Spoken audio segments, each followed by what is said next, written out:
So students, आपको पता होगा कि वाइवा में जो अगर स्टूडेंट आपका चूज़ करता है फिज़िकल केमिस्ट्री, तो फिज़िकल केमिस्ट्री में कॉमन क्वेश्चन केमिकल काइनेटिक का पूछा है।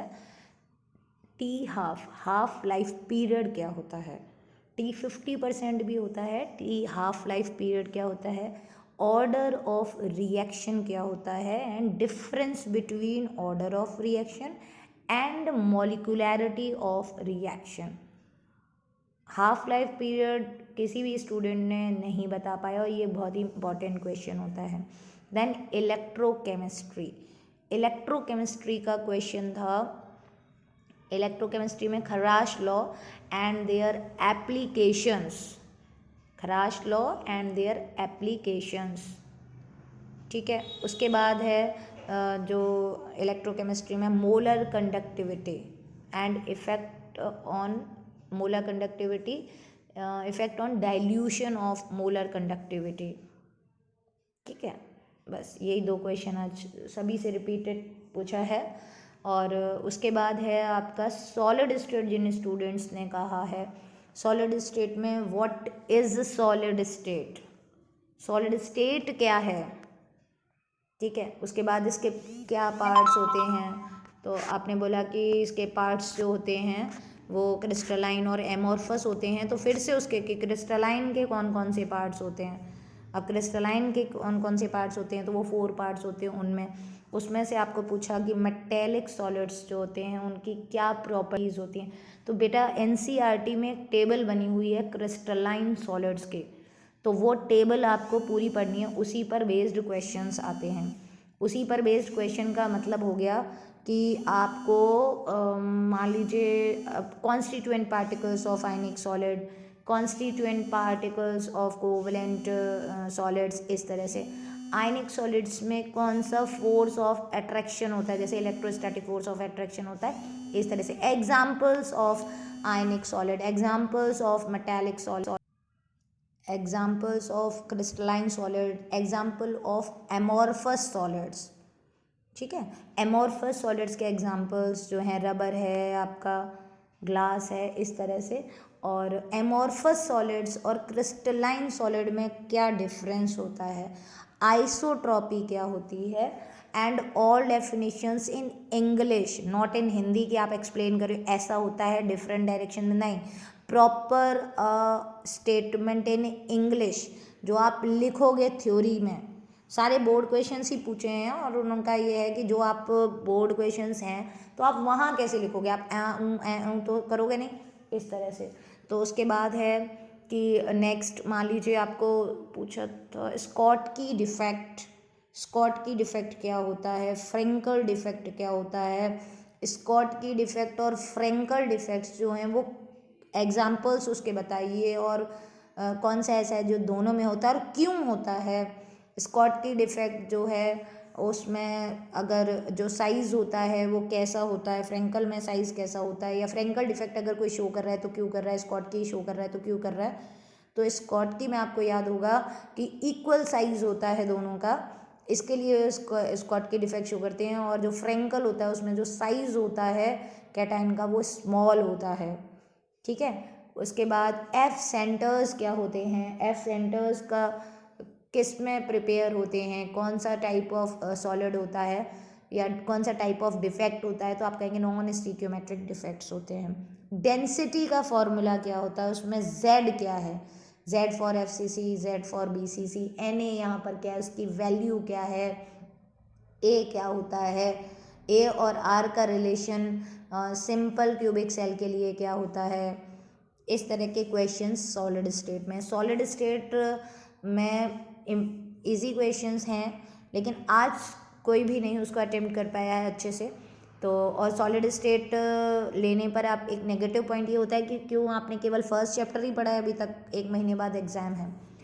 The favourite part is organic, but लेकिन कोई बात नहीं, आपको जो है उसमें है। इलेक्ट्रोकेमिस्ट्री मैंने बता दिया, केमिकल काइनेटिक हो गया, किसी ने किया नहीं है। उसके बाद है इनऑर्गेनिक केमिस्ट्री में स्टूडेंट्स, इनऑर्गेनिक केमिस्ट्री में उनका फेवरेट चैप्टर है coordination, E and F and P block. ये तीनों ही चैप्टर को उसमें पी ब्लॉक में सिर्फ कोई भी ग्रुप बोला है उसके सारे एलिमेंट्स लाइन से लिख दीजिए, सिंबल्स और एलिमेंट्स नेम। ग्रुप 16, ग्रुप 15 और इनर्ट गैसेज यानी 18th ग्रुप के मेंबर्स उन्होंने लिखवाए जो कोई भी स्टूडेंट नहीं लिख पाया, टॉप टू बॉटम सारे। उसके बाद हैलोजेंस जिन्होंने बोला उनको जिनॉन डाइफ्लोराइड, जिनॉन टेट्राफ्लोराइड के स्ट्रक्चर्स केवल ड्रॉ करने को कि कितने लोन पेयर हैं, कितने बॉन्ड पेयर हैं। जिनॉन के स्ट्रक्चर बेटा बोर्ड में ज़रूर आते हैं, और ये अगर जिसने मेरी क्लास अटेंड की होगी ये पता होगा कि जिनॉन के स्ट्रक्चर सबसे ज़्यादा इंपॉर्टेंट होते हैं। उसके बाद है आपका जिनॉन के बाद, जिनॉन स्ट्रक्चर्स के बाद ब्लॉक में एलिमेंट्स नेम और general electronic configuration of boron family, nitrogen family and so on, इस तरह से। उसके बाद D and F block element में सबसे पहले तो उन्होंने एक स्टूडेंट से यही पूछा था, general electronic configuration of D block and F block, एक से डी एक से एफ। डी का वही n-1, डी 1 to 10, ns 1 2, इस तरह से। क्रोमियम का इलेक्ट्रॉनिक कॉन्फ़िगरेशन, इसमें जो आपका डी एंड एफ ब्लॉक में है कि डी ब्लॉक एलिमेंट्स की इंथैल्पी ऑफ एटोमाइजेशन होती है वो हाई क्यों होती है। डी ब्लॉक एलिमेंट्स जो होते हैं यानी ट्रांजिशन एलिमेंट्स, ट्रांजिशन मेटल्स जो होते हैं act as good catalyst. Why transition metals क्या होते हैं ये नहीं कोई स्टूडेंट बता पाए, सारे ये बोर्ड के क्वेश्चन थे। ट्रांजिशन मेटल्स जो है वो उसमें केवल इतना ये कहना था उसकी जो पेनल्टीमेट सेल होती है वो इनकम्प्लीट फिल्ड होती है, इतना सा बोलना था केवल ट्रांजिशन एलिमेंट्स में। और जो ट्रांजिशन मेटल्स का अगर आप लोगों ने जहाँ भी आप पढ़ते होंगे आपको बताया गया होगा 5 और 6 क्वेश्चंस होते हैं जो बोर्ड में हर साल आते हैं, उन्हीं में से catalyst transition metals having high enthalpy of atomization. इसमें और भी 2-3 क्वेश्चन होते हैं कि transition metals form coloured compounds, ठीक है। और इस तरह से काफ़ी क्वेश्चंस होते हैं, इनको आपको पढ़ना है। और उसके बाद है लेंथेनॉइड और एक्टिनॉइड्स में लेंथेनॉइड्स जो है कॉन्ट्रैक्शन क्या होता है, उसके कॉन्सिक्वेंस क्या होते हैं। लेंथेनॉइड कॉन्ट्रैक्शन वर्ड से ही पता चल रहा है कि उनका सिमिलर साइज होता है, लेकिन फिर भी कोई भी स्टूडेंट अटेम्प्ट नहीं कर पाया इस क्वेश्चन। ये भी बोर्ड का क्वेश्चन है, बहुत ही इम्पॉर्टेंट बोर्ड का क्वेश्चन है, ठीक है। उसके बाद है लेंथेनॉइड एफ ब्लॉक एलिमेंट जो होते हैं उनकी प्लेस पीरियोडिक टेबल में। मॉडर्न पीरियोडिक टेबल में कितने ग्रुप हैं, कितने पीरियड हैं, ये पूछा। ये भी नहीं आपको पता है कि 7 पीरियड्स होते हैं, 18th ग्रुप होते हैं, पता नहीं है आपको। और उन ग्रुप्स में सबसे ज़्यादा रिएक्टिव कौन होता है आपको मालूम है, एल्कली मेटल सबसे ज़्यादा रिएक्टिव होते हैं, ठीक है। कैर्नेल क्या होता है ये सॉलिड स्टेट में उन्होंने पूछा था। तो कैर्नेल आपको पता होगा कि nucleus plus inner most fulfil electron kernel बोलते हैं। और किसी जैसे मान लीजिए सोडियम है, सोडियम में ट्रॉन है और विद न्यूक्लियस जो आप उसका डायग्राम बनाते थे ऑर्बिटल डायग्राम, तो 1 इलेक्ट्रॉन जो वैलेंस इलेक्ट्रॉन उसको छोड़कर 2 8 इलेक्ट्रॉन इंक्लूडिंग न्यूक्लियस, ये पूरा कैर्नेल होता है। और कोई भी वो होता है कैर्नेल जो होता है वो मोबाइल इलेक्ट्रॉन्स जो होते हैं वो इमर्ज्ड होते हैं, सी के मतलब क्रिस्टल लैटिस जो है उसमें इमर्ज्ड होते हैं ये चीज़ें। तो ये सब बहुत ही कॉमन क्वेश्चंस थे जो आप नहीं बता पाए। कोऑर्डिनेशन कंपाउंड में IUPAC कोऑर्डिनेशन कंपाउंड की, कोऑर्डिनेशन कंपाउंड में what is coordination number, what is coordination number क्या होता है। तो जो टोटल नंबर ऑफ लाइगेंड्स होते हैं वो K4 FeCN का होल 6 आज पूछा था, उसका नेम और उसमें कोऑर्डिनेशन नंबर। और उसके बाद है उसमें कोई भी एक कंपाउंड COF6 का पावर 3 नेगेटिव, उसका आपको पूछा गया था कि इसका हाइब्रिडाइजेशन और उसका शेप क्या होगा।